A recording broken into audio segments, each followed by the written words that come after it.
तो अब तक केमिकल इक्विलिब्रियम में जितना हमने पढ़ा था उसमें शुरू में अपन ने पढ़ा था इक्विलिब्रियम होता क्या है, उसकी कुछ फीचर्स पढ़े, इक्विलिब्रियम पे क्या क्या चीजें, क्या क्या प्रॉपर्टीज हैं, मतलब इक्विलिब्रियम की क्या क्या कंडीशन है, इक्विलिब्रियम पर क्या क्या चीज होती है, इस टाइप से, है ना। उसके बाद इक्विलिब्रियम को कौन कौन सी चीजें अफेक्ट करती हैं वो बातें पढ़ी थी। फिर एक इक्विलिब्रियम कांस्टेंट के पढ़ा था, फिर फैक्टर्स अफेक्टिंग इक्विलिब्रियम कांस्टेंट के पढ़ा था, फैक्टर्स अफेक्टिंग इक्विलिब्रियम पढ़ा था आपने, है ना। और उसमें कई चीजें पढ़ी थी, जैसे के की वैल्यू किससे बदलती है, mode of representation of reaction वो एक टॉपिक था, फिर टेम्परेचर एक टॉपिक था जो कि मोर इम्पोर्टेंट था। ऐसे करके अपन ने सारी चीजें पढ़ ली थी, है ना। रोल ऑफ कैटलिस्ट वगैरह सब कुछ पढ़ा था। फिर हमने केपी केसी निकालना सीखा था। केपी केसी निकालना जब अपन ने सीखा तो हमने ये सीखा केसी कब लिख सकते हैं। तो केसी के लिए कंसंट्रेशन चाहिए और केपी के लिए पार्शियल प्रेशर चाहिए। तो कब केपी लिख सकते हैं, कब केसी लिख सकते हैं, कब सिर्फ केपी लिख सकते हैं, कब सिर्फ केसी लिख सकते हैं। सिर्फ केपी लिख सकते हैं ऐसा तो कोई एग्जाम्पल हमने नहीं पढ़ा था।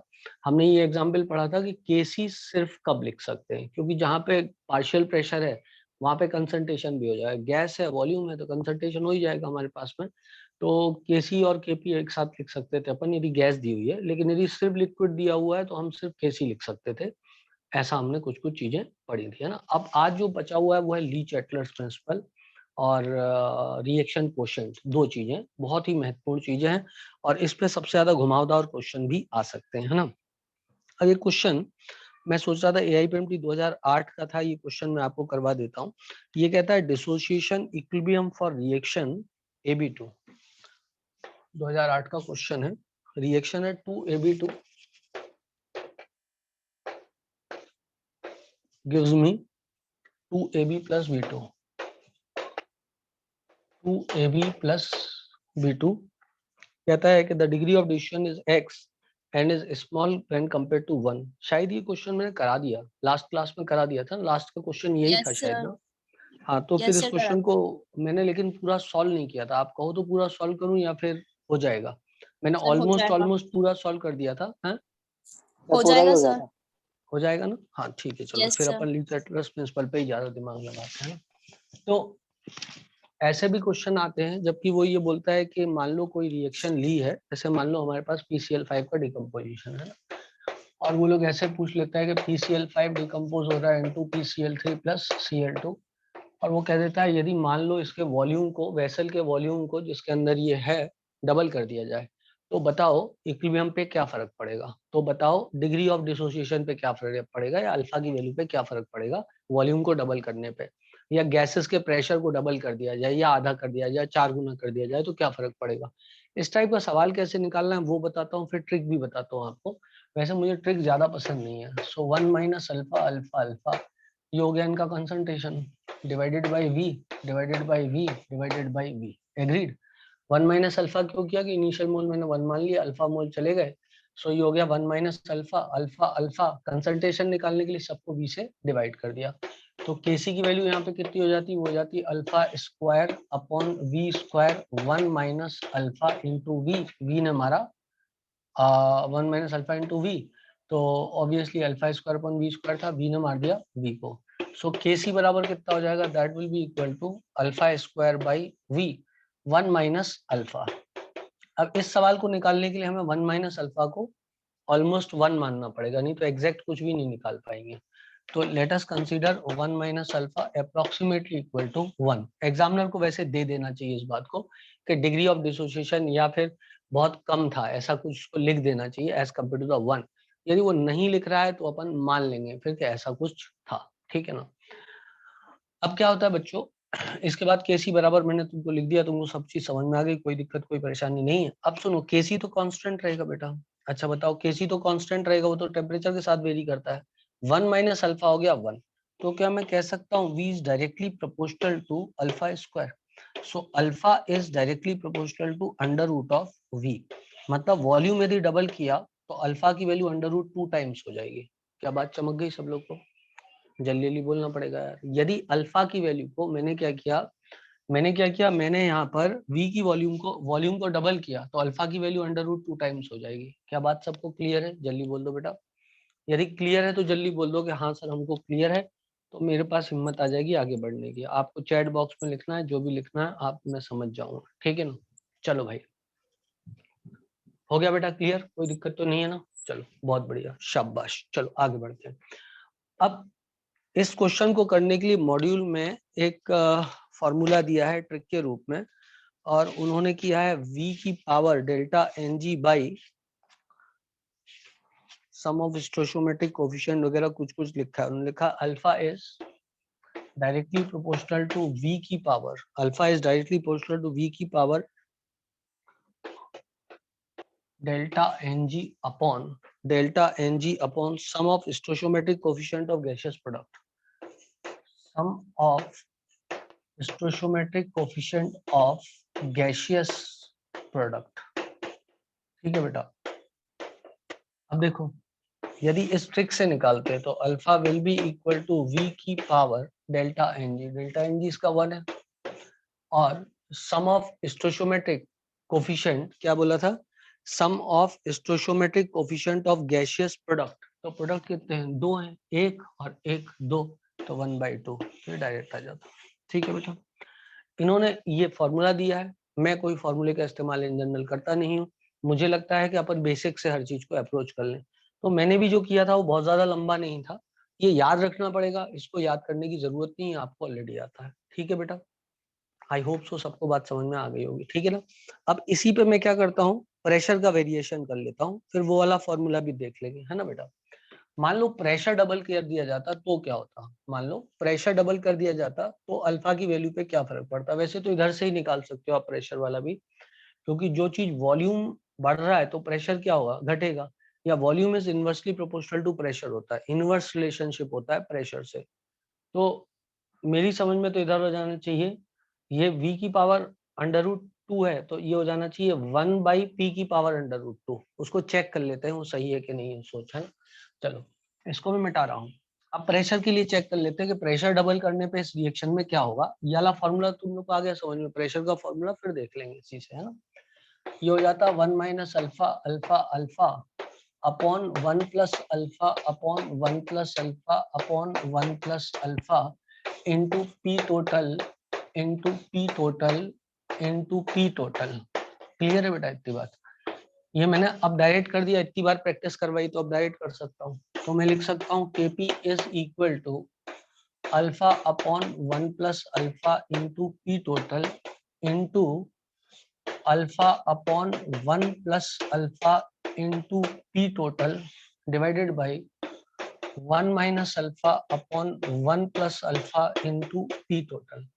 पी टोटल हमारा पी टोटल 1 + अल्फा इस 1 + अल्फा से कट जाएगा, और Kp बराबर कितना आ जाएगा, Kp बराबर जाएगा alpha square into P total upon, ये नीचे जाएगा और ये नीचे बचा है तो 1 + अल्फा इंटू 1 - अल्फा। लेकिन इसको तो अपन को 1 ही मानना है, इसको तो अपन को 1 ही मानना है, तो इसको 1 ही मानना है तो ये तो पूरा 1 हो जाएगा, 1 + अल्फा भी 1 1 - अल्फा भी 1, और Kp कांस्टेंट है तो therefore हम बोल सकते हैं alpha square is inversely proportional to 1/pt, so alpha is directly proportional to 1 upon √pt। देखो जो मैंने बोला था वही हुआ, देखो जो मैंने बोला था वही हुआ ना। तो किसी सवाल में करने के लिए आपको फिर दो फॉर्मूले याद नहीं करने, एक ही फॉर्मूला याद करना है। क्या फॉर्मूला याद करना है, alpha is directly proportional to v की power delta ng divided by sum of stoichiometric coefficient of product. ठीक है ना, चलो इसी तरीके से आप मुझे एक बताना, अब देखते हैं आप कितना सही बता पाते हो। ठीक है ना, ये काई के लिए, ये वॉल्यूम के लिए, प्रेशर के लिए क्या होगा, इसका इन्वर्स हो जाएगा। प्रेशर के लिए क्या होगा, यही चीज यदि प्रेशर के लिए आप लोगे तो ये क्या हो जाएगा, alpha directly proportional to 1 upon P की power delta ng divided by sum of stoichiometric coefficient of product, sum of stoichiometric coefficient of product. I hope so मेरी बात सब लोगों को समझ में आ गई होगी और सबको दिखाई भी दे रहा होगा जो जो मैं लिखा है। ठीक है बेटा, खैर इतनी बात यदि आपको समझ में आ गई तो एक छोटी सी प्रैक्टिस कर लेंगे फटाफट। आप लोग यदि जल्दी जल्दी आंसर दोगे तो मुझे अच्छा लगेगा। मैं इसको मिटा देता हूँ। मैंने आपको बेसिक्स भी बता दिए बेटा और ट्रिक भी बता दी। ट्रिक याद हो गई हो तो बहुत ही अच्छी बात है, नहीं याद हुई हो तो basics are always welcome. Alpha directly proportional to v की power delta N G upon sum of stoichiometric coefficient of product. ये एक पर्टिकुलर टाइप का सवाल ऐसे सॉल्व होगा, है ना। मैट्रिक्स के अगेंस्ट में क्यों रहता हूँ, एक पर्टिकुलर टाइप का सवाल ऐसे सॉल्व होगा। इतना लोड बढ़ जाता है ना दिमाग पे, इसी पर्टिकुलर सवाल के 100% रिपीट होने के चांसेस बहुत कम होते हैं, इसलिए हरदम अपन को बेसिक्स पे फोकस करना चाहिए। खैर, अब इसकी थोड़ी प्रैक्टिस कर लेते हैं। 2 मोल अमोनिया ले लिया मैंने और इसको मैंने तोड़ा N2+3H2 में, करेक्ट है इतनी बात। मान लो वेसल के वॉल्यूम को मैंने 2 गुना नहीं 4 गुना बढ़ा दिया। F volume of vessel is increased by 4 times, is increased by 4 times, find new alpha. नया अल्फा पहले की तुलना में क्या होगा, तो आप समझ गए ना। अल्फा डायरेक्टली प्रोपोर्शनल टू क्या है, v की power delta N G by sum of stoichiometric coefficient of product. अब तुम लिखोगे alpha directly proportional to v कितने किया, 4 गुना किया गया है, और डेल्टा एन जी की वैल्यू कितनी है, 4 - 2 2 divided by sum of 4 is directly proportional to 4 की पावर 1/2, 2 टाइम्स हो जाएगा। क्या बात क्लियर है बेटा, सो इट बिकम्स 2 टाइम्स। समझ में आ गया सब लोग को बच्चों, कोई दिक्कत कोई परेशानी होनी तो नहीं चाहिए हो। यार कितने आलसी हो, लिख तो दिया करो आना कुछ। हाँ वही तो, आजकल बहुत ही ज्यादा आलसी हो गए, कसम 4 बार पूछो तब जाके बताते हो हाँ हाँ। चलो अब मिटा रहा हूँ मैं इसको। डन। एक प्रैक्टिस भी हो गई, ठीक है ना, एक ही टाइप का सवाल था ये। अब अपन चलते हैं आगे, आगे बढ़े तो ली चैटलर्स प्रिंसिपल पे अब चलते हैं ना। ली चैटलर्स प्रिंसिपल क्या कहता है, ली चैट लायर प्रिंसिपल, ठीक है। ये कहता है कि कोई रिएक्शन यदि इक्विलिब्रियम पे है और आपने उसके इक्विलिब्रियम को डिस्टर्ब किया, तो रिएक्शन कुछ इस तरीके से आगे बढ़ती है कि किए गए डिस्टरबेंस के अफेक्ट को वो कम कर पाए या न्यूट्रलाइज कर पाए। खत्म नहीं करती है, या खत्म रेयरली करती है, ये तो नहीं कहूंगा कभी नहीं करती है, खत्म रेयरली करती है, ठीक है ना। मतलब वो अपनी जस की तस स्थिति में नहीं पहुंच पाती है। ये नहीं कह रहा हूं कि हरदम नहीं पहुंच पाती है, कभी कभी पहुंच भी जाती है, लेकिन मोस्ट ऑफ द टाइम जब आप इक्विलिब्रियम डिस्टर्ब करते हो, तो वापस से जो कंसंट्रेशन स्टैब्लिश होते हैं, जब एक बार फिर से इक्विलिब्रियम स्टैब्लिश होता है, पहली बात तो ये कि आपने इक्विलिब्रियम डिस्टर्ब किया, तो रिएक्शन वापस से इक्विलिब्रियम को स्टैब्लिश करेगी। अब जब रिएक्शन वापस से इक्विलिब्रियम को स्टैब्लिश करती है, तो क्या कंसंट्रेशन रिएक्टेंट और प्रोडक्ट के वही रह जाते हैं जो पहले थे, या बदल जाते हैं, तो वो भी रह सकते हैं और बदल भी सकते हैं। क्लियर है बात। पहली बात, if you disturb a reaction at its equilibrium, the reaction will re-establish equilibrium after some time. If you disturb a reaction at equilibrium,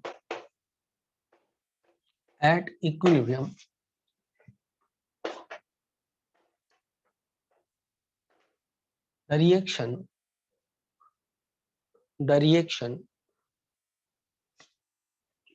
will move in such a way so that once again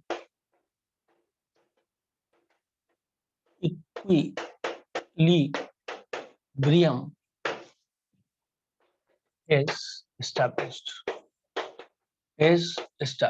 एक बार फिर से equilibrium establish हो जाए। During this process, during or after this process,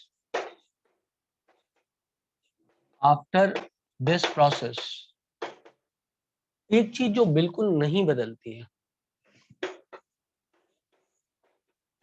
value of K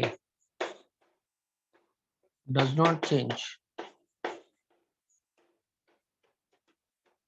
Temperature was kept constant. यदि temperature को change नहीं किया गया तो के की वैल्यू सेम रहेगी, नहीं तो फिर के की वैल्यू वो नहीं आ पाएगी कभी भी, है ना। दूसरी बात, concentration of reactant and product में become same as they were before equilibrium was disturbed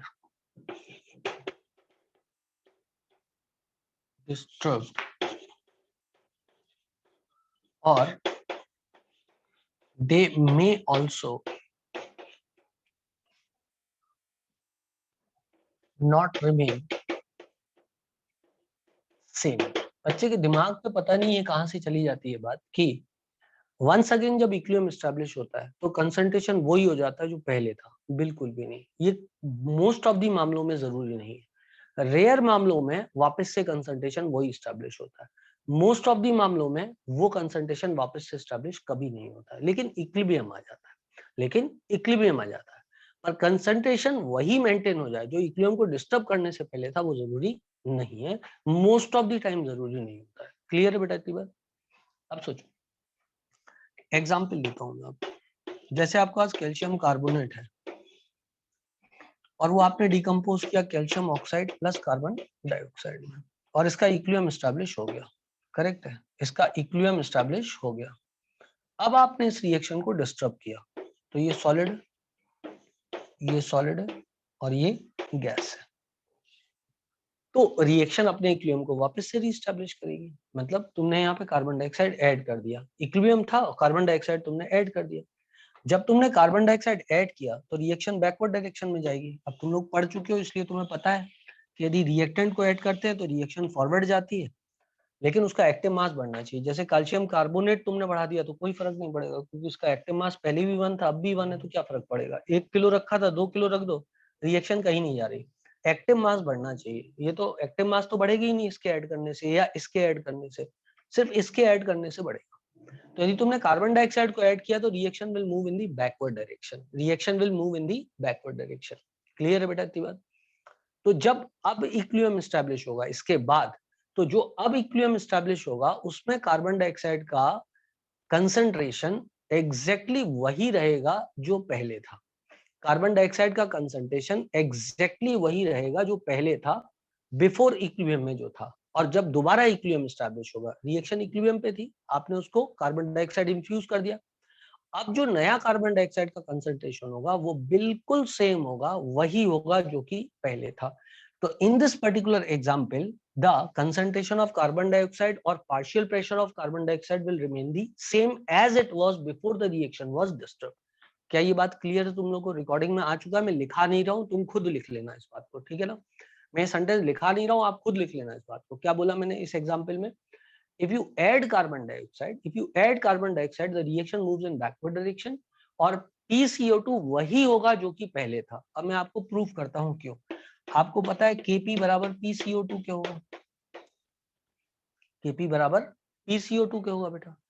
अब यदि PCO2 की वैल्यू बदल गई, किसी भी केस में कार्बन डाइऑक्साइड का PCO2 बदल गया तो K की वैल्यू बदल जाएगी, लेकिन टेम्परेचर बदला नहीं है तो PCO2 की वैल्यू नहीं बदल सकती, क्योंकि Kp की वैल्यू कांस्टेंट है।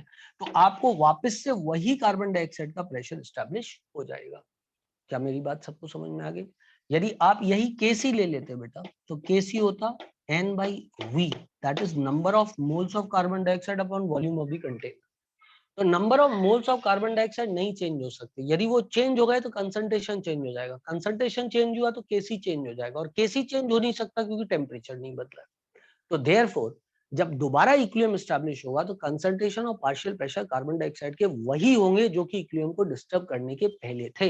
मतलब जितना कार्बन डाइऑक्साइड मिलाया गया था उतना कार्बन डाइऑक्साइड कंज्यूम हो जाएगा और वापस से इक्विलिब्रियम रीएस्टैब्लिश होगा। यदि आपको ये बात समझ में आ गई तो आप हाँ कर दो, तो मैं इससे डिफिकल्ट बात फिर आपको समझाऊं। ठीक है, वेरी गुड। चलो अब मैं आगे बढ़ता हूँ, मैं इसको मिटा रहा हूँ बेटा, आपको स्क्रीनशॉट जिसको लेना है उसने ले लिया होगा, ठीक है ना। चलो आगे बढ़ते हैं।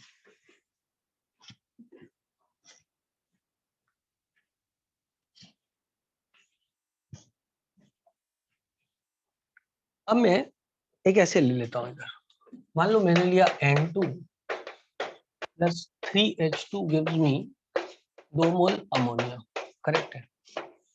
ये रिएक्शन इक्विलिब्रियम पे थी, ये रिएक्शन इक्विलिब्रियम पे थी, मतलब अपने इक्विलिब्रियम पे थी रिएक्शन, कोई दिक्कत नहीं थी, कोई परेशानी नहीं थी, ठीक। जब ये रिएक्शन बेटा इक्विलिब्रियम पे थी, अब क्या हुआ, किसी ने आकर के इधर मान लो क्या किया, N2 मिला दिया, इक्विलिब्रियम वाज एस्टैब्लिश्ड और किसी ने आके N2 मिला दिया, तो रिएक्शन आपको पता है फॉरवर्ड डायरेक्शन में जाएगी, रिएक्शन फॉरवर्ड डायरेक्शन में जाएगी, ठीक है ना। तो आप ये मान लो कि जब पहला इक्विलिब्रियम था, फर्स्ट इक्विलिब्रियम था, इस समय इसका कंसंट्रेशन C था, इसका C2 था, इसका C3 था, या इनके मोल्स बोल देते हैं। वॉल्यूम कांस्टेंट है, वॉल्यूम तो कांस्टेंट है, वही बना हुआ है ना, सबके लिए वॉल्यूम कॉमन ही है, तो मैं बोल देता हूँ कि इसका चलो C1 C2 C3 ले लेते हैं, उसमें भी कोई दिक्कत नहीं, ये कंसंट्रेशन था, ठीक। जब सेकंड इक्विलिब्रियम एस्टैब्लिश होगा बच्चों, तो उस समय रिएक्शन फॉरवर्ड जाएगी। आपने ऐड क्या किया है, सोचो, आपने ऐड किया है N2 was added, N2 was added, correct है, करेक्ट है, N2 was added। इसको मैं और थोड़ा बेहतर बना देता हूँ एग्जाम्पल वाइज, मैं ऐसा करता हूँ तो ज्यादा बेहतर समझ में आएगा। मैं ऐसा बोलता हूँ, जिस समय इक्विलिब्रियम हुआ एस्टैब्लिश, उस समय इसके मोल 2 थे, इसके मोल 4 थे, और इसके मोल मान लो 10 थे, मान लो ऐसा, ठीक है ना, ये हाइपोथेटिकली मैंने वैल्यू पुट करी है।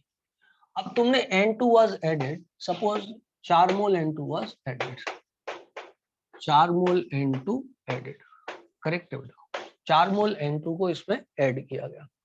अब क्या हुआ कि जिस समय वापस से इक्विलिब्रियम, एक बात तो तय है कि रिएक्शन फॉरवर्ड डायरेक्शन में जाएगी, फॉरवर्ड डायरेक्शन में जाएगी, ठीक।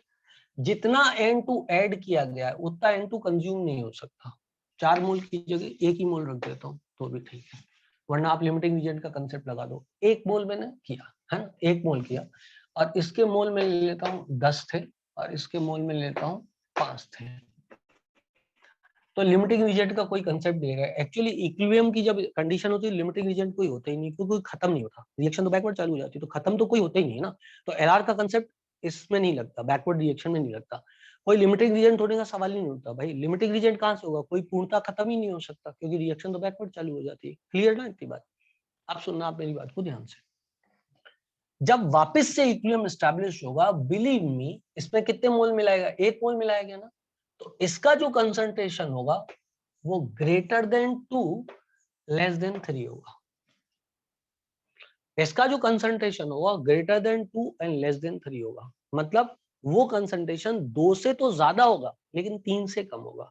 1 मिलाया गया, 2 पहले से था, 1 मिलाया गया, 2 पहले से था, रिएक्शन फॉरवर्ड जाएगी, लेकिन वो जितना मिलाया गया उतना पूरा कंज्यूम नहीं हो सकता, क्योंकि रिएक्शन जैसे ही एक्स्ट्रा मिलाओगे रिएक्शन फॉरवर्ड जाएगी, लेकिन जैसे ही एक्स्ट्रा मोल बनेंगे रिएक्शन बैकवर्ड चालू हो जाएगी। कोई भी चीज इक्विलिब्रियम कंडीशन में यदि मिलाई गई, ये पूरी कंज्यूम हो ही नहीं सकती। मेरी बात क्लियर है आप लोग को? जल्दी बोलो बेटा, क्या मेरी बात एकदम परफेक्ट है, एकदम क्लियर है, कोई दिक्कत कोई परेशानी तो नहीं है? अच्छा, इसके जो मोल होंगे वो कितने होंगे, इसके मोल 10 से कम होंगे, इसके जो मोल होंगे वो ऑब्वियसली 10 से कम होंगे, लेस देन 10 होंगे, क्योंकि ये तो सिर्फ कंज्यूम हुआ है, लेस देन 10 होगा, और इसका जो मोल होगा वो मोर देन 5 होगा, मोर देन 5 होगा। क्या सबको बात क्लियर है बेटा? अब देखो, इसी को यदि मैं ग्राफ पे प्लॉट कर दूं, तो मेरे पास क्या था, N2 था और 3S2 था, मान लो मेरे पास N2 था और 3S2 था, करेक्ट है, ये रहा N2, 1 मोल गया, तो H2 कितने मोल गया, अच्छा कुछ ऐसे,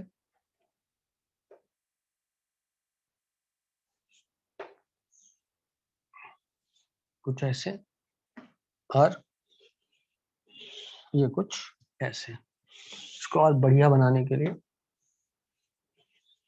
ऐसे बना सकते हैं, ठीक है ना।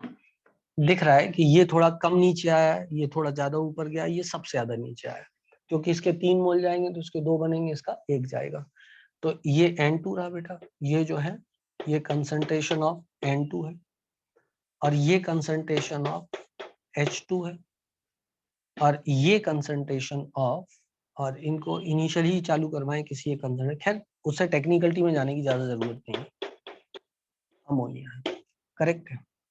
अमोनिया। और इस समय इक्विलिब्रियम एस्टैब्लिश हो गया बेटा। जिस समय स्ट्रेट लाइंस आने लगे इक्विलिब्रियम एस्टैब्लिश हो गया। इधर से स्ट्रेट लाइन अपन मान लें कि ये स्ट्रेट लाइन, इधर से मान लें स्ट्रेट लाइन है, और इधर से मान लें स्ट्रेट लाइन चालू हो गई है, मतलब इस समय इक्विलिब्रियम चालू हो गया। ये इक्विलिब्रियम ऐसा ही चलता रहा बेटा। जब इक्विलिब्रियम ऐसा ही चल रहा था, एक समय आया जबकि क्या हुआ कि इधर आप में से कोई आया और उसने आकर के इस समय पर आप में से कोई आया और उसने आकर के इसमें क्या मिला दिया, N2 मिला दिया। जैसे ही N2 मिलाएगा वैसे ही N2 का कंसंट्रेशन क्या होगा, ऊपर जाएगा। अरे बोलो बेटा, जैसे ही N2 मिलाया N2 का कंसंट्रेशन क्या होगा, ऊपर की ओर जाएगा। तो N2 मिलाते ही N2 का कंसंट्रेशन जो है वो चला गया किस ओर, ऊपर की ओर। ये ऊपर की ओर चला गया N2 का कंसंट्रेशन। क्या बात क्लियर है बेटा? N2 का कंसंट्रेशन ऊपर की ओर गया और फिर नीचे आएगा, और फिर नीचे आएगा, लेकिन उतना नीचे कभी नहीं आएगा जितना पहले था।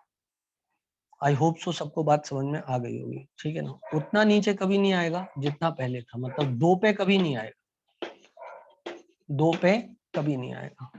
और H2 का कंसंट्रेशन सिर्फ नीचे ही जाएगा। H2 का कंसंट्रेशन सिर्फ नीचे ही जाएगा क्योंकि वो तो कंज्यूम होने वाला है, तो वो नीचे ही जाएगा। तो ये किसका हो गया, ये हो गया H2 का कंसंट्रेशन। ये किसका हो गया, ये हो गया N2 का कंसंट्रेशन। और अमोनिया कंसंट्रेशन बढ़ेगा तो ये किसका हो गया, अमोनिया का कंसंट्रेशन। क्या मेरी बात सबको क्लियर? इस एस्पेक्ट पे यदि कोई सवाल पूछता है तो आप घबरा मत जाना, आप उसको ये वाले ग्राफ को टैकल कर लेना कि कैसे होगा, ठीक है बेटा। इस तरह मैंने कंसंट्रेशन लिख दिया और यहाँ पर टाइम लिख दिया। पहला इक्विलिब्रियम एस्टैब्लिश इधर हुआ, इक्विलिब्रियम इधर तक चला, फिर आपने डिस्टर्ब किया, उसके बाद थोड़ी देर बाद वापस से इक्विलिब्रियम एस्टैब्लिश हो गया। थोड़ी देर बाद वापस से इक्विलिब्रियम एस्टैब्लिश हो गया। आई होप सो सब लोग को बात समझ में आ गई। इस समय दोबारा इक्विलिब्रियम एस्टैब्लिश हो गया। इक्विलिब्रियम री एस्टैब्लिश्ड, वापस से एस्टैब्लिश हो गया। ठीक, मिटा दूं मैं इसको बच्चों, यदि आप कहेंगे तो मिटा दूंगा, ठीक है ना। ली चैटर्स प्रिंसिपल बहुत ही अच्छी, मतलब बहुत बढ़िया है, पर आपको थोड़ा जल्दी जल्दी पढ़ना पड़ेगा। डन डन डन, ठीक। तो ये वाली बात खत्म हुई। अब मैं इसको मिटा रहा हूँ। आप में से जिसको स्क्रीनशॉट लेना होगा उसने ले लिया होगा स्क्रीनशॉट।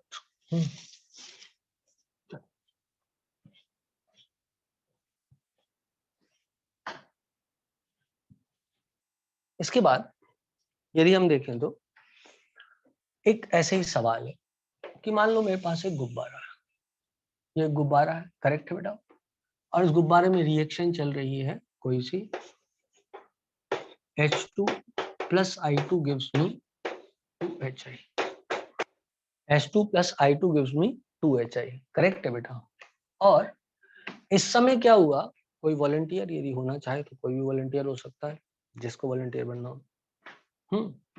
इस समय क्या हुआ, जिस समय इक्विलिब्रियम था, उस समय इस गुब्बारे पर आकर के कौस्तुभ बैठ गया। जिस समय इक्विलिब्रियम था उस समय इस गुब्बारे पे आके कौस्तुभ बैठ गया और गुब्बारा ऑब्वियसली पिचक गया होगा, ठीक है। हाँ लड़का है ना, तो मैंने कौस्तुभ बैठ गया होगा ही तो बोला है, तो कौस्तुभ बैठ गया इसके ऊपर। तो H2 plus I2 gives me 2HI, correct है। तो आपको क्या लगता है किसका प्रेशर बढ़ा होगा, किसका प्रेशर घटा होगा, किसका प्रेशर बढ़ा होगा और किसका प्रेशर घटा होगा?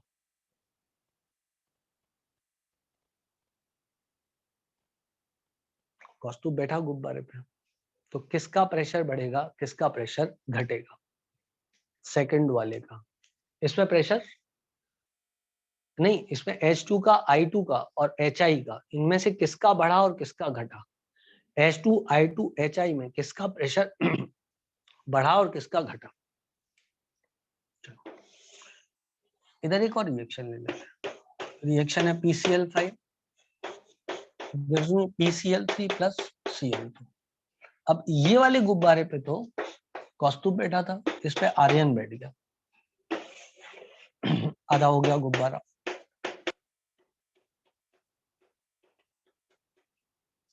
इस इसमें किसका प्रेशर बढ़ जाएगा और किसका घट जाएगा? PCl5, PCl3, PCl2 में किसका प्रेशर बढ़ेगा, किसका प्रेशर घटेगा?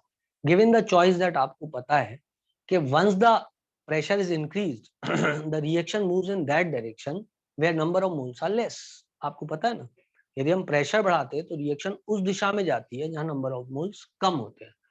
तो किसका प्रेशर पहले की तुलना में घट जाएगा? यदि मान लो इनिशियली इसका प्रेशर था 2 atm, इसका भी था 2 atm, इसका भी था 2 atm, और इसके बाद आर्यन इस पर बैठ गया, अब किसका प्रेशर घटेगा? मतलब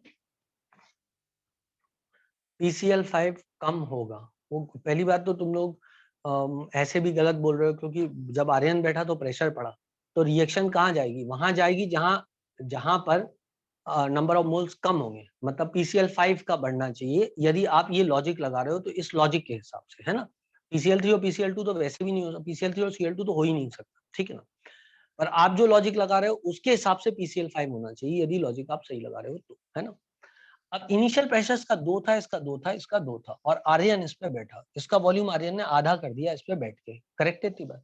जैसे ही आर्यन इस गुब्बारे पे बैठा, इसका प्रेशर पता है कितना हो गया? 4, 4 और 4। यदि वॉल्यूम आधा हुआ तो जैसे ही बैठा, तो जैसे ही आर्यन बैठा वैसे प्रेशर बढ़ा। तो क्या प्रेशर जो बढ़ा है वो इक्विलिब्रियम की कंडीशन है 4 चार्ज के? अभी इक्विलिब्रियम की कंडीशन नहीं। क्या 4 4 4 इक्विलिब्रियम की कंडीशन है कि अभी इक्विलिब्रियम की कंडीशन नहीं? नहीं है। तो अब रिएक्शन इक्विलिब्रियम एस्टैब्लिश करने के लिए बैकवर्ड डायरेक्शन में जाएगी। अब रिएक्शन इक्विलिब्रियम एस्टैब्लिश करने के लिए बैकवर्ड डायरेक्शन में जाएगी, और जब वो बैकवर्ड डायरेक्शन में जाएगी, जब वो PCl5 की तरफ जाएगी, तो क्या 4 का 2 हो जाएगा या 2 से कम हो जाएगा, या 2 से ऊपर रहेगा? ये जो 4 हुआ है, ये 4 का कितना बच जाएगा? 2, 2 से कम के 2। पहले 2 था ना बेटा, पहले 2 था ना, ये 2 था, ये 2 था, ये 2 था। अब जब आर्यन इसके ऊपर बैठा, जब आर्यन इसके ऊपर बैठा, तो ये क्या होगा? 4 4 4 हो गया तीनों का, ठीक। अब तुम बताओ कि जो PCl3 और Cl2 का प्रेशर होगा, इसका 4 से ज्यादा होगा गारंटेड, ये बात सही है, इसका 4 से ज्यादा होगा। पर इसका 4 से कम होगा, लेकिन कितना कम होगा? 4 और 2 के बीच, या 2 या 2 से नीचे? वेरी गुड, 4 और 2 के बीच। वेरी गुड, 4 और 2 के बीच, मतलब प्रेशर सबका बढ़ जाएगा। क्या आपको मेरी बात समझ में आ रही है? वो बोलेगा कि पहले की तुलना में प्रेशर क्या है, तो आपको बोलना है पहले की तुलना में सबका प्रेशर बढ़ जाएगा। This is le Chatelier's principle. कई लोग पढ़ते हैं लेकिन सोचते नहीं है उसको। आई होप सो कि आपको बात समझ में आ गई होगी कि पहले की तुलना में बढ़ जाएगा। Clear clear clear clear clear, पहले की तुलना में बढ़ जाएगा। ठीक है बेटा, अब इस क्वेश्चन पे वापस आ जाते हैं। मान लो पहले 2 था, 2 था और 2 था। जब वो इस पे बैठा तो इसने वॉल्यूम को आधा कर दिया। जब कौस्तुभ इस पे बैठा, जब कौस्तुभ इस पे बैठा तो उसने क्या किया? इसको आधा कर दिया बेटा। May be in between minimum and maximum value. ठीक है बेटा, जब कौस्तुभ इस पे बैठा तो उसने उसको आधा कर दिया। अब क्या होगा बेटा? अब इनके फाइनल प्रेशर कितने होंगे? वॉल्यूम आधा कर दिया तो इनके फाइनल प्रेशर कितने हो गए? 4, 4 और 4। अब प्रेशर कितना होगा? 4 4 4 होगा तीनों का प्रेशर, या 4 से इसका ज्यादा, इसका कम, या क्या होगा? या तीनों का 4 होगा, या तीनों का 2 ही रहेगा, या तीनों का 2 ही रहेगा?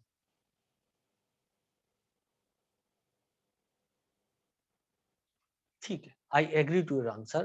तीनों का 4 होगा, तीनों का 4 होगा। Neither the reaction moves in backward direction nor in forward direction, क्योंकि इनके प्रेशर बढ़ाने पे रिएक्शन ने मूव नहीं किया है, वो तो प्रेशर वॉल्यूम के आधे होने से डबल हो गया है। क्लियर है बेटा इतनी बात सब लोगों को? किसी को कोई दिक्कत, कोई परेशानी तो नहीं है?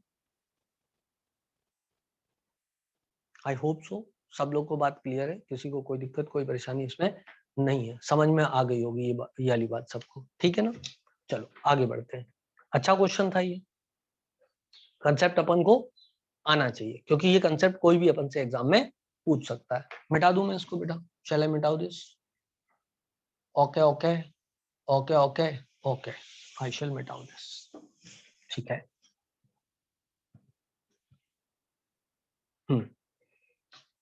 अब इस क्वेश्चन पे वापस आता हूं। ये कैल्शियम कार्बोनेट, ये काओ है, ये CO2। Obviously you know that it is solid and it is gas। और अब क्या हुआ, इस गुब्बारे पर आकर के एकता तो भाग गई। अब किसका एग्जाम्पल लूं मैं, किसको यहाँ पे बिठाऊं? कौन है मीटिंग में? कोई छोरी जो गुब्बारे के ऊपर अनुष्का। एकता तो गई। अनुष्का, ओके। अनुष्का की स्पेलिंग जरूर 100% गलत है ये, लेकिन कोई बात नहीं, अपन उसको प्यार से अनु बोल देते हैं, ठीक है। अनु इस पे आके बैठ गई, करेक्ट है। मतलब दुनिया भर की अनुष्का का शॉर्ट फॉर्म अनु ही होता है, मैंने देखा है ना। मतलब हो सकता है आप में ना हो, जैसे आप में एक एक्सेप्शन था, नंदनी का शॉर्ट फॉर्म नंदू नहीं था, नहीं तो most of the time Nandu ही होता है। इसी प्रकार अनुष्का का most of the time short form Anu होता है। तो खैर, तो अनु आकर के इसके ऊपर बैठ गई, ठीक। और अनु ने इसके वॉल्यूम को आधा कर दिया बेटा। तो CaCO3 gives me cow plus CO2। अच्छा, इसके पहले जो कार्बन डाइऑक्साइड का पार्शियल प्रेशर था बेटा, वो था 2 atm। तुमको क्या लगता है, अब जब अनु इसके ऊपर बैठी और वापस से इक्विलिब्रियम एस्टैब्लिश हुआ, उस समय पार्शियल प्रेशर क्या रहा होगा? जब इक्विलिब्रियम वापस से पार्शियल प्रेशर बढ़ गया होगा, आर्यन, पार्शियल प्रेशर 2 गुना हो गया होगा, 2 से ज्यादा हो गया होगा। मतलब पहले 2 था, उसने आधा कर दिया वॉल्यूम, मतलब 4 atm हो जाएगा पार्शियल प्रेशर, यही कहना चाह रहे हो? 4 atm हो जाएगा पार्शियल प्रेशर। देखो रोशनी भाग गई। 4 atm हो जाएगा, यही कहना चाह रहे हो? Now this is absolutely wrong. 2 atm का 2 atm ही रहेगा, क्योंकि remember Kp is equals to क्या है? PCO2 है। Kp क्या है? PCO2 है। पहले PCO2 कितना था? 2 था। अब यदि तुमने PCO2 4 कर दिया तो क्या Kp की वैल्यू बदल जाएगी? जबकि टेम्परेचर तो सेम ही है। इसका मतलब अब कोई फर्क नहीं पड़ेगा। तो तुम बोलोगे तो ऐसा क्यों हुआ? लास्ट टाइम तो ऐसा नहीं हुआ था। मैं आपको रीजन बताता हूँ। रीजन ये बताता हूँ कि लास्ट टाइम क्या होता था। अब मुझे थोड़ा डेप्थ में जाना पड़ेगा समझाने के लिए। यदि तुम लोग एकदम जागृत अवस्था में हो तो मैं इसके ऊपर भी जा सकता हूँ। हाँ, एक्टिव मास जो है उसमें कोई चेंज नहीं आ रहा। एक्टिव मास जो है, यदि इन रिएक्शंस को देखा जाए तो, जैसे तुमने PCl5 लिया था और PCl3 लिया था और Cl2 लिया था, करेक्ट है। तो जैसे ही इसके पार्शियल प्रेशर बढ़ा, तो तुम जैसे रिएक्शन बैकवर्ड डायरेक्शन में जाती है, तो इसका एक्टिव मास बढ़ने लग जाता है, इसकी गिब्स फ्री एनर्जी बढ़ने लग जाती है। और इसकी गिब्स फ्री एनर्जी जब बढ़ती है तो ये बैकवर्ड डायरेक्शन धक्का देता है। तो ये जितना बना, जितना एक्स्ट्रा लगा है, उतना एक्स्ट्रा कंज्यूम नहीं हो पाएगा। अब समझने के लिए मुझे थोड़ा हायर ऑर्डर समझाना पड़ रहा है, जो कि नीट प्रीट में समझाते हैं ये लोग। बच्चों को ही पसंद नहीं है समझना कुछ भी। सुनो आप मेरी बात को ध्यान से। जब कोई रिएक्शन में इक्विलिब्रियम एस्टैब्लिश होता है तो वो समय होता है जब Gibbs free energy of reactant and product become same. इसी समय इक्विलिब्रियम एस्टैब्लिश होता है जब Gibbs free energy of reactant and product become the same. अब सोचो, तुमने यहां पर Cl2 या PCl3 कुछ मिलाया, मान लो इधर कुछ मिलाया, reaction moves in that direction, reaction इस डायरेक्शन में गई, तो क्या इसकी गिब्स फ्री एनर्जी नहीं बढ़ जाएगी जैसे ही उस डायरेक्शन में जाएगी? तो इसकी बढ़ी हुई गिब्स फ्री एनर्जी रिएक्शन को बैकवर्ड डायरेक्शन में लाएगी।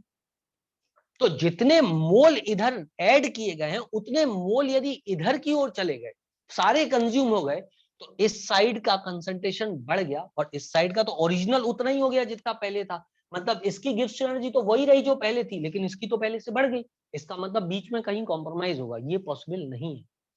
नहीं तो इक्विलिब्रियम कैसे होगा? यदि ये जितना ऐड किया उतना का पूरा इधर कंज्यूम कर दिया, तो इसकी गिब्स एनर्जी तो वही रही जो पहले थी, लेकिन इसकी गिब्स एनर्जी बढ़ गई, तो इसको तो आप जो है इक्विलिब्रियम नहीं बोल सकते। इक्विलिब्रियम पे तो Gibbs energy of both side should be the same, because Gibbs energy is directly proportional to the concentration of the reacting species. तो इधर क्यों नहीं हुआ फिर? क्योंकि इधर गिब्स एनर्जी इसलिए नहीं बदली क्योंकि एक्टिव मास नहीं बदला। एक्टिव मास रिमेंस वन, वो तो पहले भी वन था और आज भी वन है। तो एक्टिव मास में तो कोई चेंज ही नहीं आ रहा। जब इसके एक्टिव मास में चेंज नहीं आया, इसके एक्टिव मास में चेंज नहीं आया, क्लियर है बेटा इतनी बात? तो CO2 को जनरेट करने के लिए कोई ड्राइव ही नहीं। तो जितना CO2 मिलाया उतना ही CO2 खत्म हो जाए।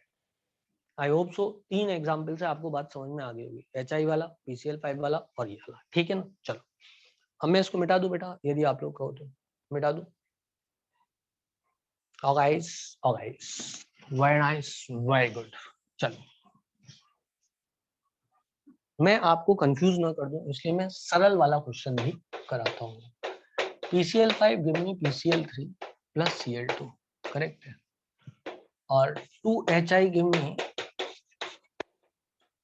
S2 plus I2 and N2 plus 3S2 gives me 2 mole ammonia. ठीक है, इन तीनों रिएक्शंस में प्रेशर को बढ़ाया गया। रिएक्शन किस डायरेक्शन में जाएगी? इन तीनों रिएक्शन में प्रेशर को बढ़ाया गया।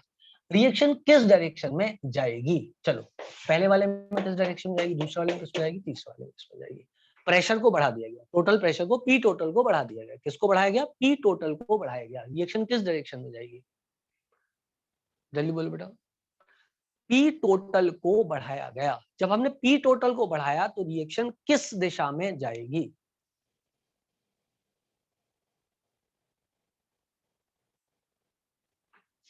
बेटा जल्दी बोलना पड़ेगा। हेलो हेलो, क्या आप लोग मेरे साथ हैं?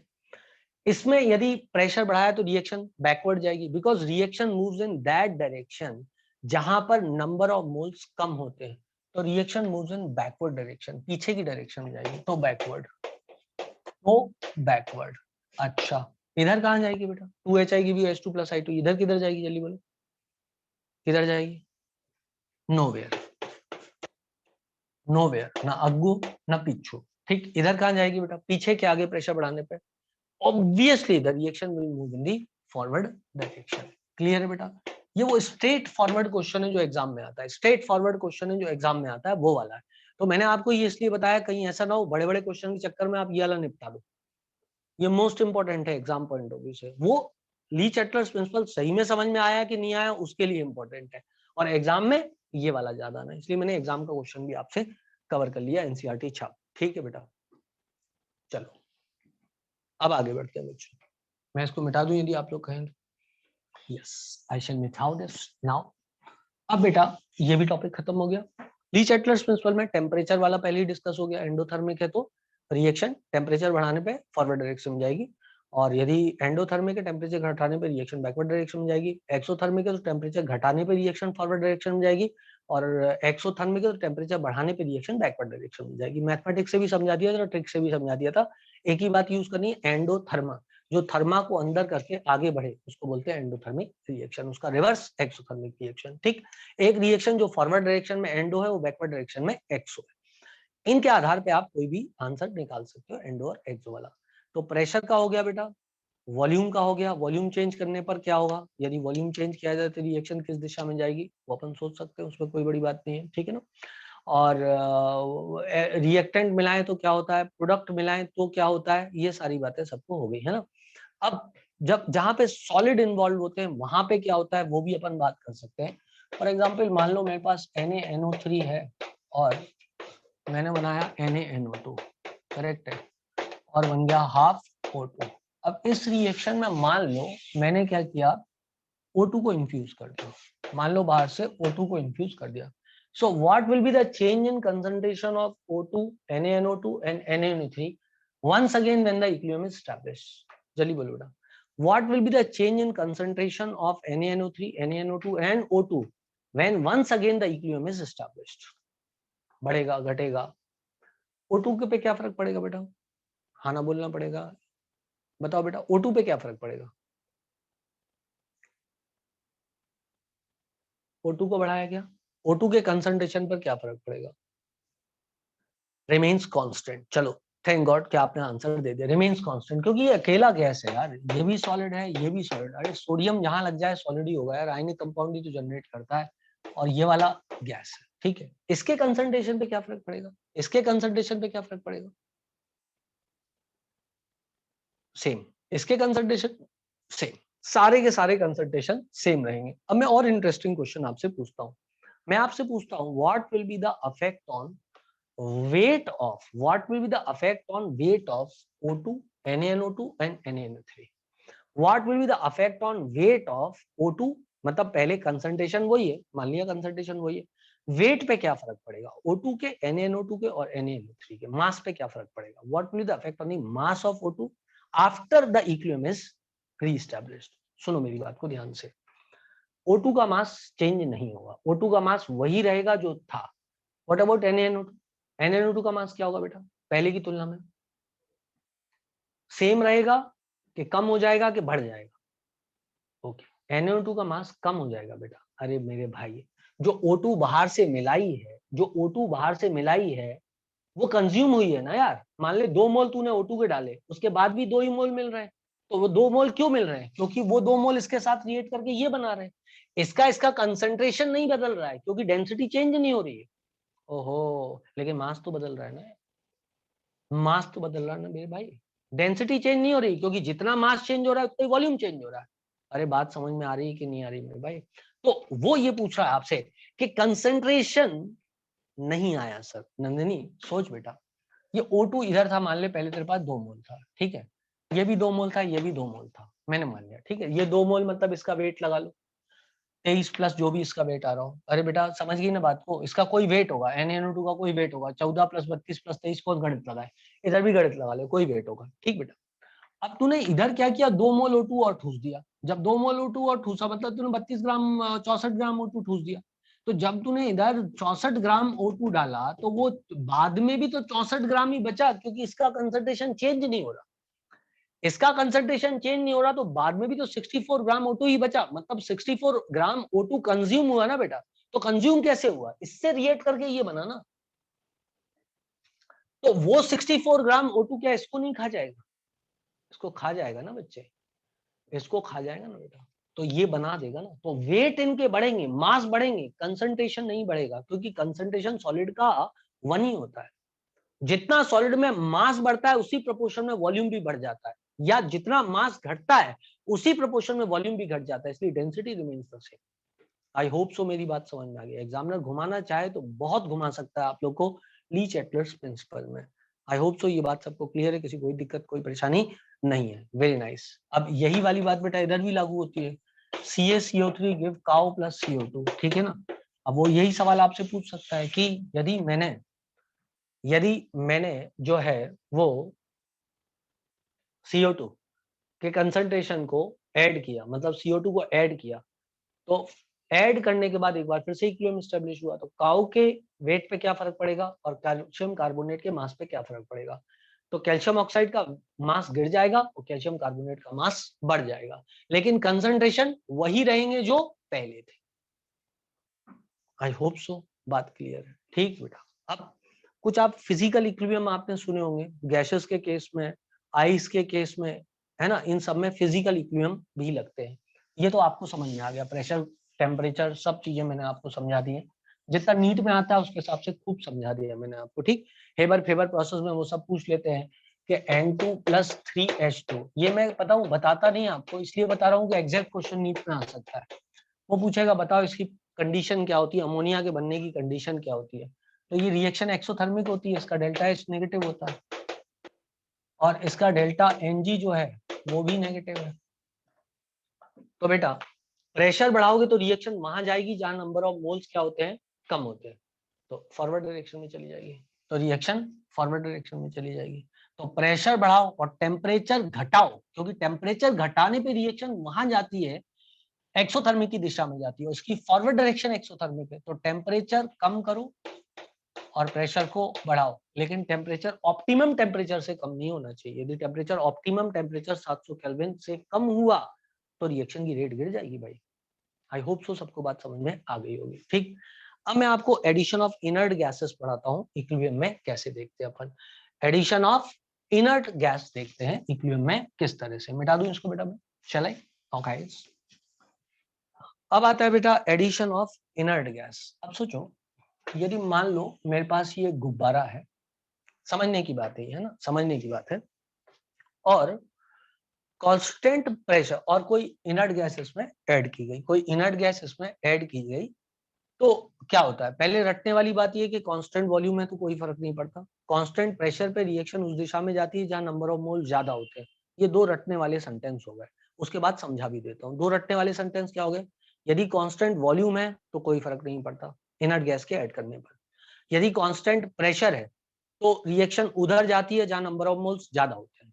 पहली बात मेरी सुन ली तुम लोगों ने कि नहीं सुन ली?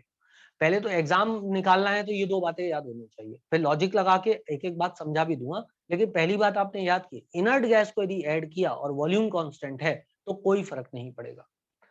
पर यदि इनर्ट गैस को ऐड किया और प्रेशर कांस्टेंट है तो रिएक्शन उस दिशा में जाएगी जहां नंबर ऑफ मोल्स ज्यादा होंगे, जहां नंबर ऑफ मोल्स ज्यादा होंगे।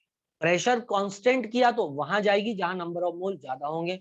वॉल्यूम कांस्टेंट किया तो इनर्ट गैस ऐड करने पे रिएक्शन पे कोई फर्क नहीं पड़ेगा। क्लियर बेटा? मैं समझा भी देता हूं। मान लो एक रिएक्शन हो रही है, PCl5 gives me PCl3 plus Cl2, correct है?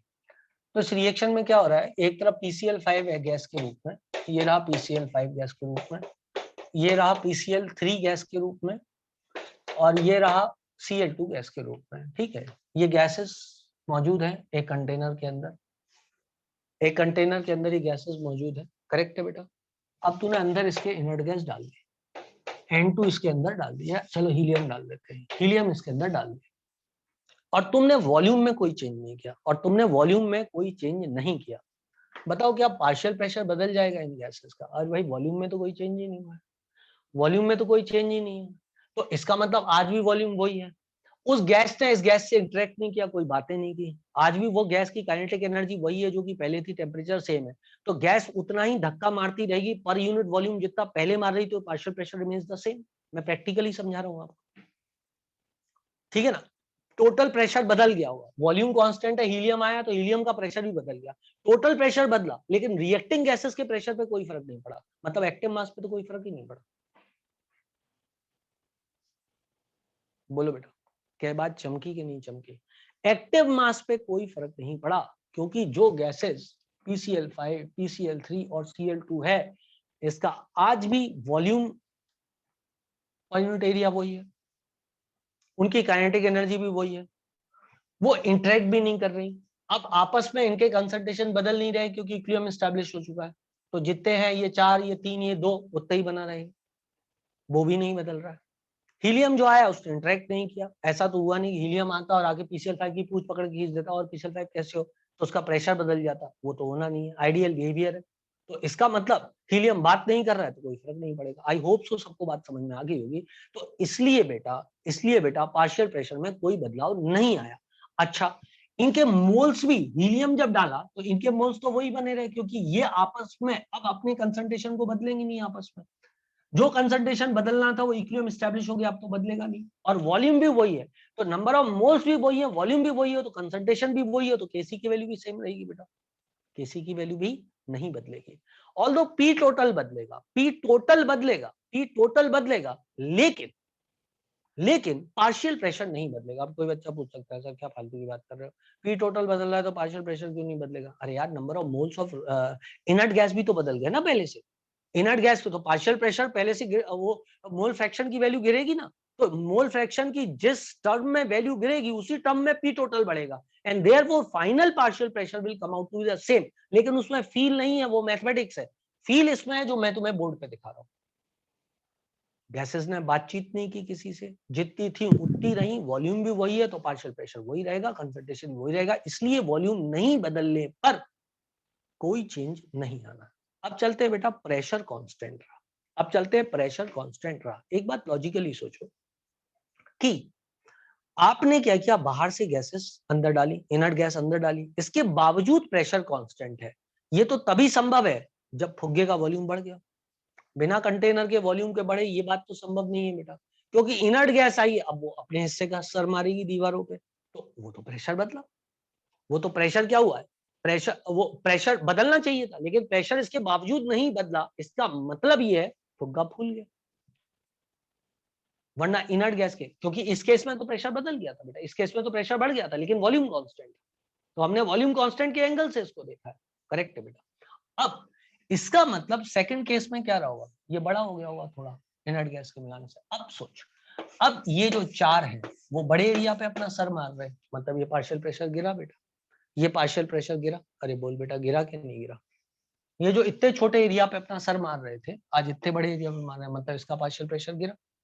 अच्छा, इसका भी पार्शियल प्रेशर गिरेगा क्योंकि ये भी बड़े एरिया पे सर मार रहा है, और इसका भी पार्शियल प्रेशर गिरेगा क्योंकि ये भी बड़े एरिया पे सर मार रहा है। अरे बोलो यार, जब तीनों रिएक्टिंग गैसेस का पार्शियल प्रेशर गिरा तो रिएक्टिंग गैसेस का पी टोटल गिरा कि नहीं गिरा? तुम्हें कुछ समझ में नहीं आया मैं क्या बोल रहा हूं? मैं बोल रहा हूं जब टोटल तीनों रिएक्टिंग गैसेस का पार्शियल प्रेशर गिरा तो क्या रिएक्टिंग गैसेस का पी टोटल गिरा? अरे पी टोटल जो कांस्टेंट है वो तो reacting gas plus inert gas वाला है, लेकिन रिएक्टिंग गैसेस का पी टोटल पहले से गिरा के बढ़ा? पहले से गिरा ना बेटा, क्योंकि हर गैस का पार्शियल प्रेशर गिर गया क्योंकि वॉल्यूम बढ़ गया। तुम्हें कुछ समझ में नहीं आ रहा?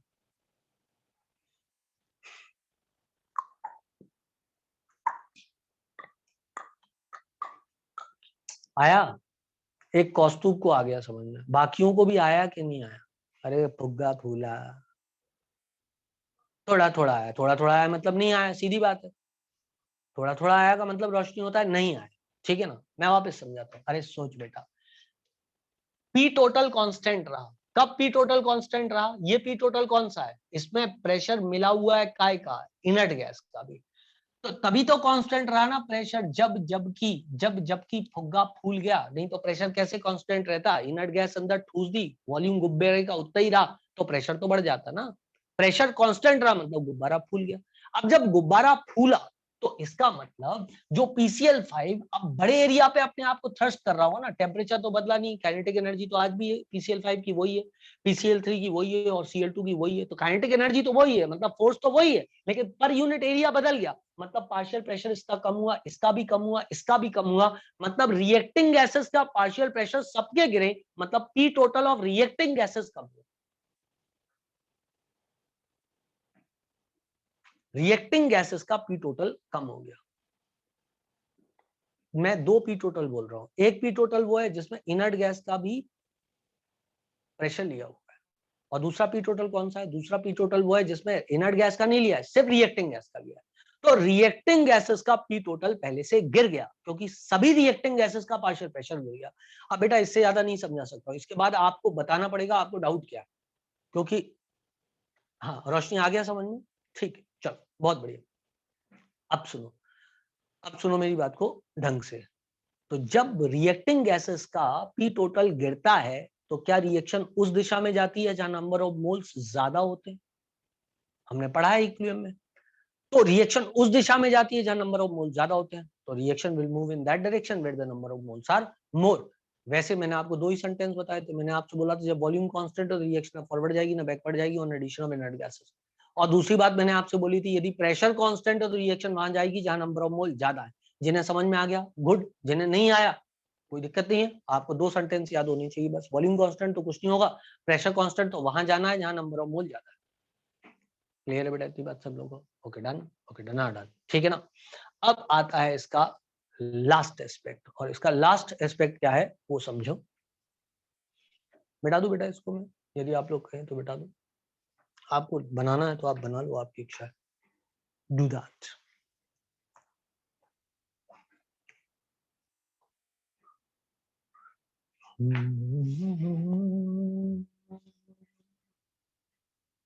ला ला ला।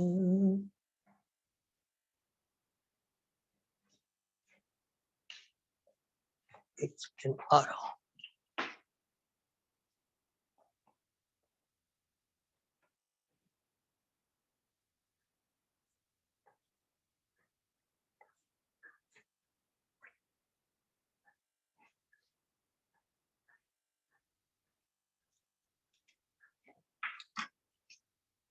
चलो भाई, तो यहां तक सब क्लियर है। अब एक फिजिकल इक्विलिब्रियम होता है, वो फिजिकल इक्विलिब्रियम सबको आता है यार, वो एक बर्फ वाला। सोचो कोई वॉलंटियर है क्या मेरे पास? कोई वॉलंटियर है क्या बेटा? कोई वॉलंटियर नहीं है यार। दुष्यंत वांट्स टू वॉलंटियर, बहुत बढ़िया दुष्यंत, तुम ही फंसते हो हर बार। दिस इज बर्फ की सिल्ली, ये दुष्यंत विचार कर रहा है जीवन पर, यहाँ बैठा हुआ स्मार्ट सुंदर सुशील दुष्यंत इज देयर, जो कि बर्फ की सिल्ली पर बैठा हुआ है आराम से। और जीवन पे विचार कर रहा है। क्लियर है बेटा इतनी बात? तुमको क्या लगता है यदि दुष्यंत इस बर्फ की सिल्ली पर आकर के बैठ जाएगा, यदि दुष्यंत इस बर्फ की सिल्ली पर आकर के बैठ जाएगा बेटा, तो आपको क्या लगता है बर्फ पिघलेगी या बर्फ और बनेगी? जल्दी बोलो बेटा, बर्फ पिघलेगी कि बर्फ और बनेगी? तुम लोग बताओ। पिघलेगी ना, पिघलेगी ना, बस खत्म हो गई बात, हो गया क्लियर। तो दुष्यंत ने ऐसा क्या किया? दुष्यंत ने ऐसा क्या किया? एक तो बर्फ को दबाया, एक तो बर्फ को दबाया, एक तो बर्फ को दबाया और दूसरा उसमें हीट भी ट्रांसफर किया, और दूसरा उसमें हीट भी ट्रांसफर किया। मतलब बर्फ पिघलती है प्रेशर बढ़ाने पे और टेम्परेचर बढ़ाने पर। तो बर्फ का पिघलना बढ़ता है, सॉरी, आइस वाटर इक्विलिब्रियम। तो फॉरवर्ड डायरेक्शन में दी जाना है तो प्रेशर को बढ़ाओ और टेम्परेचर को बढ़ाओ, बिकॉज आइस से वाटर का बनना इज ए एंडोथर्मिक प्रोसेस। दुनिया जानती है इस बात को, इज ए एंडोथर्मिक प्रोसेस। और तुमको पता है आइस का वॉल्यूम ज्यादा होता है और वाटर का वॉल्यूम कम होता है। प्रेशर बढ़ाओगे तो वॉल्यूम कम होगा, तो reaction move in the direction of water. Physical equilibrium मैंने आपको प्रैक्टिकल एग्जांपल देके बताया, मैं इधर से भी बता सकता था। ठीक है बेटा, क्लियर है बच्चों इतनी बात? कोई दिक्कत कोई परेशानी नहीं होनी चाहिए। ठीक, एक और एग्जांपल ले लेते हैं। एग्जांपल में दिस इज सम बोतल, ठीक है ना, दिस इज सम बोतल। किस चीज की बोतल है?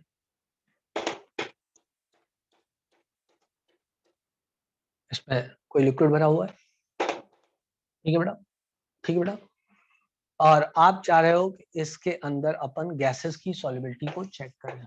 गैस अंदर घुसाई, तुमको क्या लगता है नीचे आग लगा दे तो गैस ज्यादा सॉल्युबल होगी कि ठंडा ठंडा कूल कूल कर दे तो गैस ज्यादा सॉल्युबल होगी? जल्दी बोलो बेटा। नीचे आग लगा दे तो गैसेस ज्यादा घुलेंगी कि नीचे ठंडा ठंडा कूल कूल कर दे तो गैसेस ज्यादा घुलेंगी? आग लगा दो तो ज्यादा घुलेगी। ये भगवान, मतलब तुमको लगता है पेप्सी में तुम आग लगा दोगे तो उसमें और ज्यादा गैस घुलने लग जाएगी? हे प्रभु बेटा, बाउंडवा टूट जाएगा, गैस भाग जाएगी। आग लगाओगे तो गैस वहां भाग जाएगी। कैसा कर रही हो, है ना? Most of the time, most कभी कभी एक्सेप्शनल केस में हो सकता है ऐसा, लेकिन जनरली क्या होता है, यदि आप गर्म करोगे गैस भाग जाएगी यार। गर्म करके गैस नहीं भाग जाती, उसकी काइनेटिक एनर्जी बढ़ जाएगी, भाग जाएगी यार वहां से। वो क्यों आके घुलेगी? ठीक है ना? तो टेम्परेचर डिक्रीज करो। अच्छा, गैस के प्रेशर को बढ़ाओगे तो गैस ज्यादा घुलेगी कि गैस के प्रेशर को गिराओगे तो गैस ज्यादा घुलेगी? पार्शियल प्रेशर ऑफ गैस बढ़ाओगे तो ज्यादा घुलेगी कि गैस के प्रेशर को कम करोगे तो ज्यादा घुलेगी? इंक्रीज करोगे, ऑब्वियस सी बात है, कोई भी चीज तभी घुलेगी, है ना? तो टेम्परेचर डिक्रीज करना है और प्रेशर को इंक्रीज करना है फॉर सॉल्युबिलिटी ऑफ गैसेस।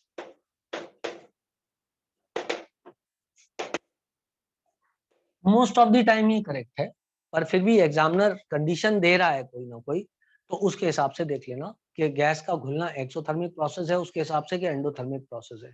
क्योंकि जैसे अपन एक एग्जाम्पल और ले लें, जैसे नमक घोलते हैं ना बेटा, जैसे नमक घोलते हैं पानी में या चीनी घोलते हैं पानी में, तो नमक जब पानी में घुलता है बेटा तो एंडोथर्मिक प्रोसेस होता है। जब नमक पानी में घुलता है तो एंडोथर्मिक प्रोसेस होता है। तो यदि आप टेम्परेचर बढ़ाओगे तो और ज्यादा नमक पानी में घुलेगा, क्योंकि पानी का घुलना नमक में एंडोथर्मिक प्रोसेस है, और एंडोथर्मिक प्रोसेस बढ़ता है ऑन इंक्रीज ऑफ टेम्परेचर। क्या पता मेरी बात आप लोगों को समझ में आ रही है कि नहीं आ रही?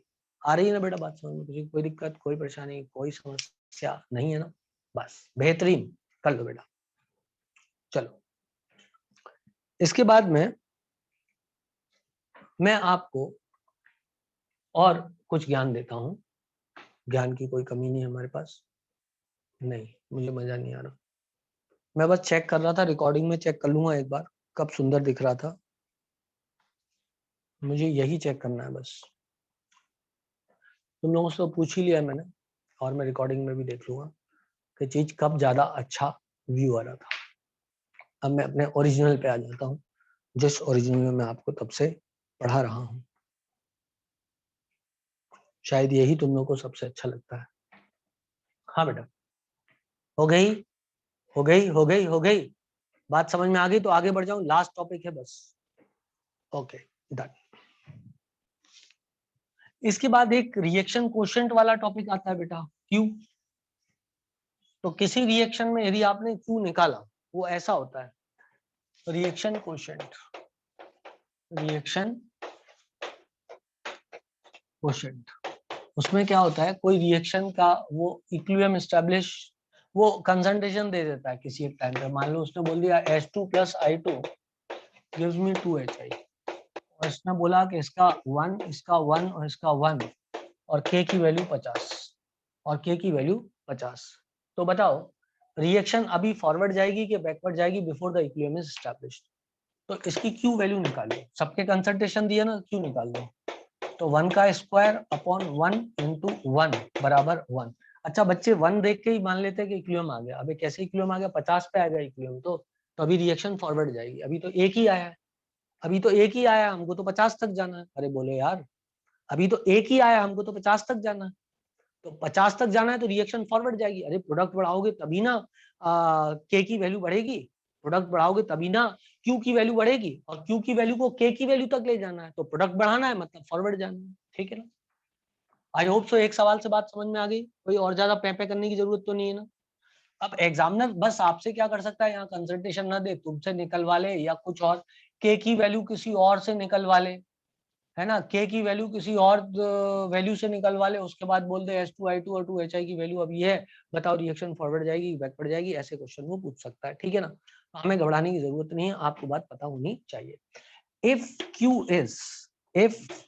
Q is less than K, reaction forward जाएगी। Q अभी कम है, if Q is equal to K, reaction already equilibrium पर है, इक्विलिब्रियम पर है। And if Q is greater than K, मतलब प्रोडक्ट ज्यादा बना है, तो रिएक्शन बैकवर्ड जाएगी, तो रिएक्शन बैकवर्ड जाएगी। ये भी एक बहुत इंपॉर्टेंट एस्पेक्ट है, एग्जाम पॉइंट ऑफ व्यू से आएगा ही आएगा, एग्जाम में पता होना ही चाहिए, बहुत ही ज्यादा इंपॉर्टेंट हैगा। आई होप सो मैं आपको ये सब चीजें समझा पाया हूँ और आप सब लोग ये चीजें समझ पाए हो। अब एक लास्ट चीज मैं आपको बताना चाहता हूँ, और वो है वेपर डेंसिटी वाला सवाल। ठीक है ना, चलो इसको मिटा देते हैं बेटा। अब एक चीज आती है वेपर डेंसिटी वाली, इसमें ट्रिक भी है और इसमें जो है वो सवाल भी है। तो सबसे पहले मैं आपको इधर बोलता हूँ vapour density, vapour density correct है। जैसे बेटा PCl5 टूटा काय में, PCl3 प्लस Cl2 में, करेक्ट है बेटा, PCl3 प्लस Cl2 में। तो उससे पूछा कि क्या कहते हैं वेपर डेंसिटी हमको निकालना है, तो कैसे निकालें वेपर डेंसिटी। तो आपको पता है ना कि एक्चुअली मॉलिक्यूलर वेट जो होता है, जो मॉलिक्यूलर वेट होता है, average molecular weight, that is inversely proportional to number of moles.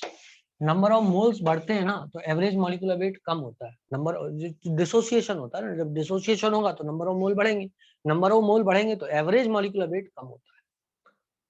बेटा आपकी क्लास में थी 4 लड़के टूट के 40-40 किलो के, मतलब 80-80 किलो के 4 लड़के टूट करके 40-40 किलो के 8 बन जाए, तो नंबर तो बढ़ेगा लेकिन एवरेज वेट जो है क्लास का गिर जाएगा।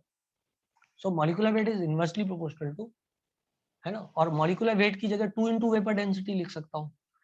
तो 2 तो कांस्टेंट है, तो मैं बोल सकता हूँ V into N, मतलब V into N बराबर constant, where V is vapour density and N is number of moles.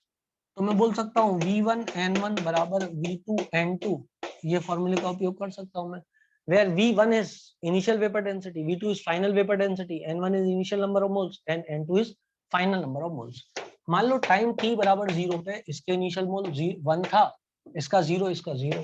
Time t बराबर t इक्विलिब्रियम पे 1 माइनस अल्फा अल्फा अल्फा, तो इसके टोटल मोल कितने हो गए 1 प्लस अल्फा। तो लगा दो V1N1 बराबर V2N2, तो V1 मतलब V इनिशियल हो गया, ये हो गया V इनिशियल इनटू इनिशियल मोल कितना है 1 बराबर V2 that is V final. चलो इसको इनिशियल कर देता हूँ, इसको फाइनल कर देता हूँ, इनटू 1 प्लस अल्फा, क्योंकि 1 minus alpha plus alpha plus alpha is equal to total number of moles, इसके मोल प्लस इसके मोल प्लस इसके मोल, तो 1 प्लस अल्फा हो गया। तो ये हो जाएगा V I upon V final minus 1 is equals to alpha. ये आ गई बेटा आपकी अल्फा की वैल्यू। ये तो था क्या कंसेप्ट, जिससे कि आप निकाल सकते हो, कोई भी रिएक्शन के लिए निकाल सकते हो, कोई दिक्कत की बात नहीं है। मान लो मेरे पास 2 मोल अमोनिया होता, मैं इसको तोड़ देता N2 प्लस 3H2 में, करेक्ट है। इनिशियल मोल 2 मान है, माइनस 2 अल्फा, अल्फा 3 अल्फा, तो V1 N1 वाला V2 N2, तो मेरे पास इनिशियल मोल 2 थे, तो मैं लिखता V initial into 2 is equals to V final into 2 plus 2 alpha, 2 plus 2 alpha, V initial upon V final, सब 2 से 2 कट जाता, तो ये हो जाता V initial upon V final minus 1 is equals to alpha. मतलब ये नहीं है फॉर्मूला हर बार ऐसे ही आएगा, सेम आएगा, फॉर्मूला अलग भी आ सकता है, इन 2 एग्जांपल में सेम आ गया वो अलग बात है, ठीक है।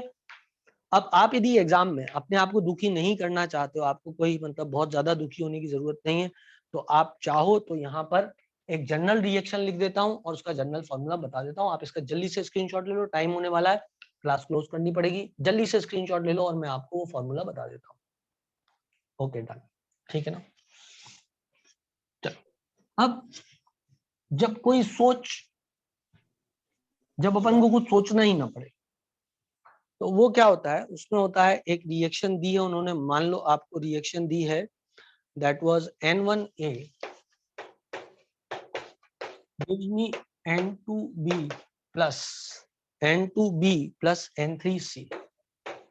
इसका डिकम्पोजिशन हुआ, इसका क्या हुआ, डिकम्पोजिशन हुआ, और उसने अल्फा की वैल्यू पूछी, तो अल्फा की वैल्यू थी N1 अपॉन डेल्टा N, ये N1 है, अपॉन क्या आया delta N dt minus D observed upon dt, जहां पे dt है फाइनल है और डी ऑब्जर्व्ड है initial, vapour density initial, vapour density final.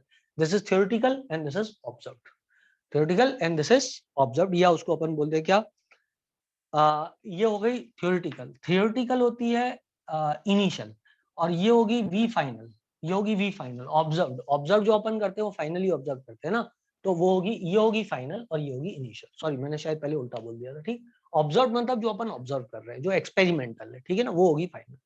तो दिस इज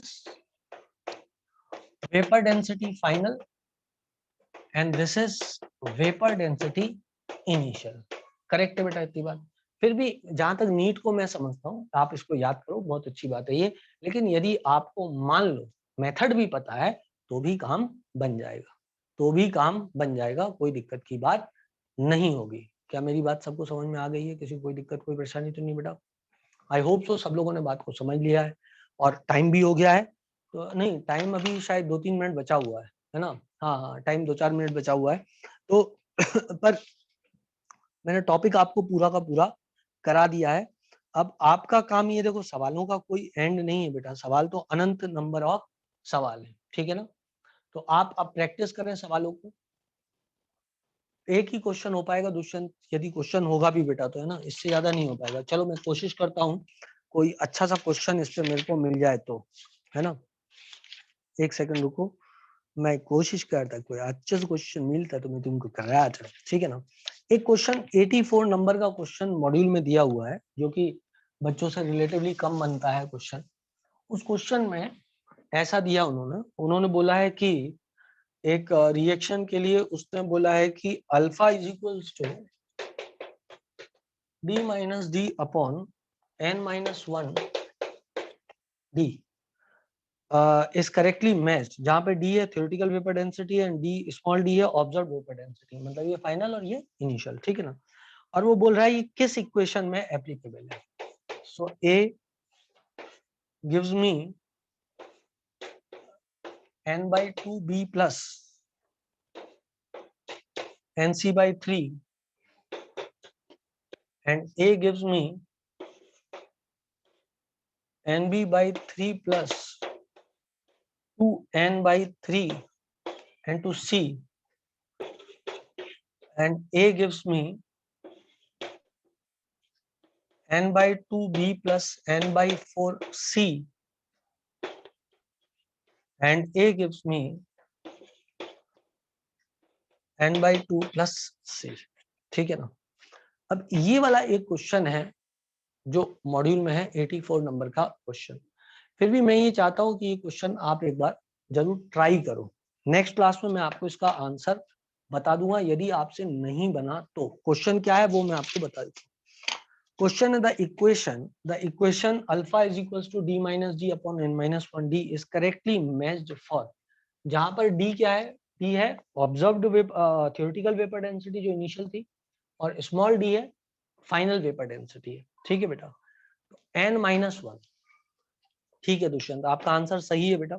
मैं चाहता हूं सभी लोग इस क्वेश्चन को ट्राई करो, आपसे ये आंसर आता है कि नहीं आता है ना। दुष्यंत तुम्हारा आंसर बेटा सही है, करेक्ट है।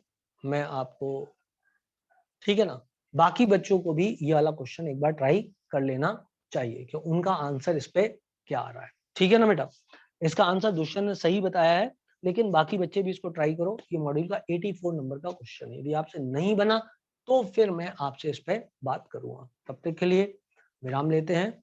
स्वस्थ रहें, मस्त रहें, खुश रहें। Tata bye bye, see you बेटा, बाय बच्चों।